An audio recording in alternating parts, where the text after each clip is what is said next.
అల్లు అర్జున్ అరెస్టుకు సంబంధించి అసహనం శృతిమించిన ముఖ్యమంత్రి రేవంత్ రెడ్డి వ్యాఖ్యలు హైకోర్టు చెప్పిన వాటితో పోలీసుల వాదన ఎక్కడ తేడాగా ఉందన్నది నేను ఇంకో వీడియోలో చెప్పాను. ఇప్పుడు అల్లు అర్జున్ అల్లు అరవింద్ చేసిన వ్యాఖ్యలను మనం తీసుకుంటే అవి కూడా శృతిమించాయి. మాకు సంబంధం లేదు, లేకపోతే మేము చాలా బాధ్యతగా వ్యవహరించాము, సహాయపడతామన్నాము, లేకపోతే ఇలా చెప్పడం వేరు. జరిగింది చాలా ఘోరమైన ఘటన, దురదృష్టకరమైన ఘటన. దురదృష్టం అని ఒక మాట చెప్పి ఇక మిగిలినవన్నీ పద్ధతి ప్రకారమే జరిగాయి, లేకపోతే అసలు మాకు ఆ విషయమే తెలియదు అన్న పద్ధతిలో మాట్లాడడాన్ని ఎవరు ఆమోదించరు. తెలియకపోతే అది మరింత తప్పు కదా. మీరు అంతమంది బౌన్సర్లు, అంత పెద్ద పిఆర్ టీము, ప్రోమో టీము ఇవన్నీ పెట్టుకొని బయట మనిషి చనిపోతే కూడా తెలియకపోతే. మొదటి అంశం సినిమా నిర్మాణానికి భారీ 100 కోట్లు పెట్టడం దగ్గర నుంచి పెట్టిన తర్వాత దాన్ని ప్రోమోకు అంతకంటే భారీగా చేయాలని చేసే ప్రయత్నంలో ఇలాంటి తొక్కిసలాట్లు జరుగుతున్నాయి. 1-2 ప్రమోషన్ ఈవెంట్లు కూడా రద్దయినాయి గతంలో వేరే సినిమాలకు సంబంధించి. అందుకని ఇక్కడ మేము బాధ్యతగా ఉన్నాము, బాధపడుతున్నాము అని చెప్పడం వేరు, కానీ అన్నీ సరిగ్గా జరిగాయి అక్కడ అని చెప్పడం వేరు. ఇంకోటి, ఒక ప్రాణం పోయిన తర్వాత ఇంకో పసి ప్రాణం పెనుగులాడుతున్నప్పుడు ఇంకా రెండో మాట మాట్లాడడానికి ఆస్కారమే ఉంది. దురదృష్టకరమైన తప్ప. ఈ సమయంలో అల్లు అర్జున్ ముఖ్యంగా ఆయన ఆ రోజు పేరెందుకు మర్చిపోయారు తెలియదు. నిజంగా మర్చిపోయి ఉండకూడదు, సరే మర్చిపోయినందుకే ఇలా చేశారని ఏం లేదు కదా. మర్చిపోయారు అంటే ఒక విధమైన అది కూడా బాధ్యతారాహిత్యమే కదా. ఆంధ్రప్రదేశ్ మంత్రి పేరు, తెలంగాణ ముఖ్యమంత్రి పేరు ఎవరైతే సాయం చేశారో, కారణమయ్యారో, విమర్శలు కూడా కొని తెచ్చుకున్నారో వాళ్ళ పేర్లు మర్చిపోవడం అంటే ఒక విధమైన ఉండొచ్చు, Cloud9 మీద ఉండొచ్చు. కానీ అదే సమయంలో నేల మీద కాళ్ళు ఉండాల్సిన అవసరం ఒకటి ఉంది కదా. కాబట్టి అక్కడి నుంచి మొదలు పెడితే ఇప్పుడు కూడా నేను తెలుగు వాళ్ళకు కీర్తి తేవడానికి ఇదంతా చేశాను, ఇంత వసూలు వచ్చిందని సంతోషిద్దాం. అల్లు అర్జున్ 22 ఏళ్ల నా ప్రతిష్టను ఒక్క ఘటనతో దెబ్బతీస్తున్నారు. అంత అవసరమే ఉంది రేవంత్ రెడ్డికి? మీకు ఏమైనా రైవలరీ ఉందా? రెండోది, ఒక సినిమా ఒక ఘటనలో జరిగినటువంటి దాని గురించి చట్టం ఏదైనా చేస్తే దాంతోనే ప్రతిష్ట అంతా పోతుందా? కాబట్టి ఇక్కడ ఎదురుదాడి ధోరణి చెప్పకుండానే నేను ఎవరిని నిందించడం లేదు, బ్లేమ్ చేయడం లేదు అంటూనే ఇతరులు తనను బ్లేమ్ చేస్తున్నారని ఆరోపించడం అది కూడా బ్లేమింగే కదా. తెలియకుండా పోతుంది అంటే బాధ్యత ఏంటి? మన సినిమా ఫంక్షన్కి వచ్చినప్పుడు సరే పోలీసులు మేము వద్దన్నా వెళ్ళారంటున్నారు, దాని నిజాలు విచారణలో తేలాలి. దాని మీద మీరు చెప్పేదే ఫైనల్ వర్డ్ ఎలా అవుతుంది? కోర్టు చెప్పాలి, పోలీస్ రికార్డులు చెప్పాలి, దీని మీద ఏదైనా విచారణ జరపాలి. అసలు నన్ను అడిగితే న్యాయ విచారణ సంఘం వేయాలి, అది విడిగా నేను చెప్తాను.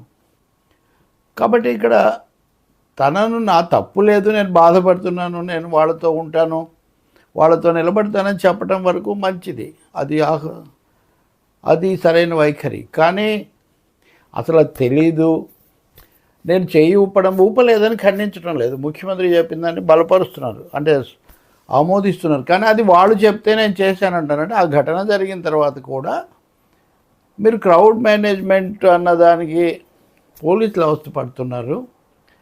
క్రౌడ్ను మీ జెస్చర్స్తోనే క్రౌడ్ శాంతిస్తారని మీరు భావిస్తున్నారు, సంతృప్తి చెందుతారని. ఇక్కడ కాంట్రడిక్షన్ ఉంది కదా.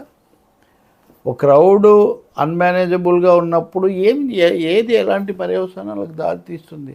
కాబట్టి ఇక్కడ తేడాలు ఉన్నాయి, అసలు ఏమీ తేడాలు లేవు అనడానికే లేదు. నేను దేశానికి ఇప్పుడు చాలా ఇంత వసూళ్లలో రికార్డు సంచలనం ఆనందం పంచితే నన్ను ఇలా అంటారా, నా క్యారెక్టర్ని 22 ఏళ్ళకి దెబ్బతీస్తారు. ఇవన్నీ ఎవరు చేశారు? మీరు చేయలేదు, ఆయన కూడా చేయలేదు కదా, ముఖ్యమంత్రి కూడా. ఇంకా అల్లు అరవింద్ కూడా దాదాపు ఆయన మొన్న ఆసుపత్రి దగ్గరికి వెళ్ళినప్పుడు మాట్లాడిన తీరు ఈరోజు కొంచెం తేడా ఉంది. అంటే కొంత డిఫెన్స్ చాలా అవసరమే, ఎవరికైనా డిఫెన్స్ కావాలి కదా, లేకపోతే కేసులు అరెస్టులు ఇవన్నీ వచ్చినప్పుడు అది నిజమే. కానీ రేవంత్ రెడ్డి అన్న దాంట్లో ఒకటి ఉంది. సరే ఆ బాలుని పరామర్శించడానికి వెళ్ళలేదన్నారు. ఒకటి, ఐసీయూలో అంత క్రిటికల్గా ఉన్న వాటి దగ్గరికి వెళ్ళటం కూడా అంత మంచిది కాదు భద్రత రీత్యా. ప్రయత్నించారో తెలీదు, టచ్లో ఉన్నారని వాళ్ళు అంటున్నారు. వాళ్ళ నాన్న కూడా చెప్పాడు. కాబట్టి వాళ్ళు దాన్ని పట్టించుకోలేదు అని మనం చెప్పలేం. కానీ అల్లు అర్జున్కు అంత బల ప్రదర్శన, డిస్ప్లే ఆఫ్ ఏమనాలి, ఒక విధంగా ఆరా ఇన్ తెలుగు ఇండస్ట్రీ చేయడానికి దాన్ని అకేషన్గా తీసుకొని ఉండకూడదు. పరిశ్రమ పెద్దలు కూడా ఎన్నో సినిమాల్లో ఇవాళ ఎన్నో రకాల పాత్రలు, సిచ్యువేషన్స్ చూసిన వాళ్ళు ఇలాంటి సందర్భంలో సిచ్యువేషన్ ఎలా ఉంటుంది. నేను కొన్ని సినిమాలు కూడా ఉదాహరణలు చెప్పగలుగుతాను, కానీ ఇప్పుడు చెప్పడం వల్ల వేరే అర్థం వస్తుంది. కాబట్టి అల్లు అర్జున్కి ఫోన్ చేసి చెప్పడము లేకపోతే ఇంకోటి, కానీ అదొక show off strength, show off solidarity. కన్నీళ్లు పెట్టుకున్నారు అని అల్లు అర్జున్ అన్న రెఫరెన్స్ ఏంటో కూడా మనకు అర్థమవుతుంది సులభంగానే. ఖచ్చితంగా వల్గర్ డిస్ప్లే అంటారు, ఒక విధమైన ఆ రోజు అలా కనిపించింది. అది ఒకరు ఇద్దరు ఏదైనా ముఖ్యులైన వాళ్ళ ఆత్మీయులు, మామయ్యలు, లేకపోతే ఇంకెవరన్నా అత్తయ్యలు వాళ్ళు వస్తే అది కాదు అక్కడ జరిగింది. అక్కడ ఒక పెద్ద బల ప్రదర్శన, అంటే ఏదో ఒక దీన్ని సవాల్ చేసి ఆయన వచ్చినట్టు అక్కడ అది జరిగి ఉండకూడదు. బహుశా ఇక ముందైనా అటువంటివి తగ్గించుకుంటే చాలా మంచిది. మేము విజయోత్సవాలు చేసుకోకపోవడం గొప్ప విషయం అని అంటున్నారు. ఇప్పుడు అంటున్నారు, మీరు ఆ రోజు చేసుకున్నదాన్ని ఏమంటారు, మీరు విజయోత్సవం, బెయిల్కు విజయోత్సవం చేసుకున్నారు. నేను ఇందాక రేవంత్ రెడ్డి మాట్లాడడం మీద ఎలా విమర్శనాత్మకంగా వ్యాఖ్యానించాను, ఇప్పుడు కూడా అదే చేస్తున్నాను నేను. అంతకుముందేమో అసలు కుటుంబంలోనే ఒక తేడా వచ్చినట్టుగా జరుగుతుంటే దాన్నే అలా కొంతకాలం సాగనిచ్చారు. రేవంత్ రెడ్డికి మీకు ఉన్నట్టుగా ఉంది అన్నట్టుగా వస్తుంటే దాన్ని సాగనిచ్చారు.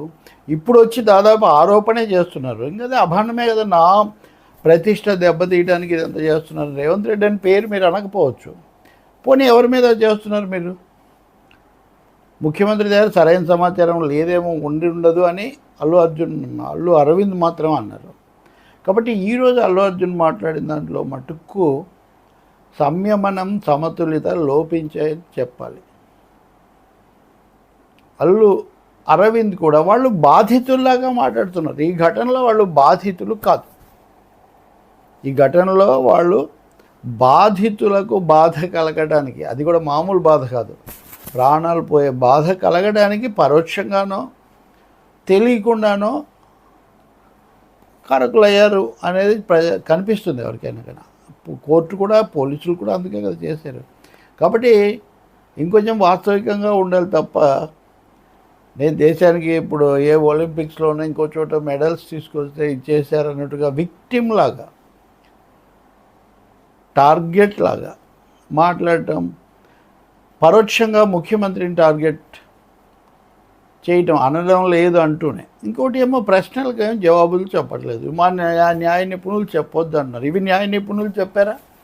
అంటే మీ న్యాయ నిపుణులు మీకు చెప్పింది మాత్రమే మీరు చెప్పడానికి మీడియాకి చెప్తూ ఉంటే, మీడియా ప్రశ్నించకుండా, వ్యాఖ్యానించకుండా ఎలా ఉంటుంది? ఇంత హంగామా ఎందుకు జరిగింది ఆ రోజు? ఒకరి తర్వాత ఒకరు మీరు చూడొచ్చు లైవ్లో కూడా. నేను నిజానికి తక్కువగా మాట్లాడాను, ఇంకేదో ఉన్నంతలో కొంచెం ఇది ముగిస్తే మంచిది కదా అని, కానీ ముగిసేటట్టుగా మాత్రం లేదు. ఇప్పటికి కూడా ఆయన మాట్లాడాక కూడా మళ్ళీ బీఆర్ఎస్ కాంగ్రెస్ హోరాహోరీ. ఇంకా అతను అక్బరుద్దీన్ అయితే ఆయనకు ఏదైనా ఒక విధంగా ఉద్దేశపూర్వకంగా ఆయన మాట్లాడుతున్నాడు. ఇలా చనిపోతేనే సినిమా హిట్ అవుతుందని ఆయన అన్నాడని, తొక్కిసలాట జరిగితేనే హిట్ అవుతుందని అన్నారు అన్నట్టుగా చెప్తుంటే, అలా అనలేదని కూడా ఖండించాల్సిన అవసరం ఉంది. కానీ అలా అంటారని నేనేం అనుకోవట్లేదు. ఇంకేదన్నా ఎలా బయటకు వచ్చిందో నాకు తెలియదు, కానీ ఇంకొంచెం సంయమనం పాటించాల్సిన అవసరం ఉంది. నన్ను అడిగితే హైకోర్టులో తప్ప ఇంక ఈ బయట ఈ ఘర్షణ, ఈ ప్రత్యక్ష వివాదంలోకి దిగకుండా ఉండటం చాలా మంచిది. మాట్లాడుతున్న కొద్దీ పొరపాట్లు, అపశృతులు, కొన్ని సందర్భాల్లో ఆధిక్యత భావాలు వచ్చే అవకాశం చాలా ఉంది అని ఈరోజు మాటలను బట్టి మనకు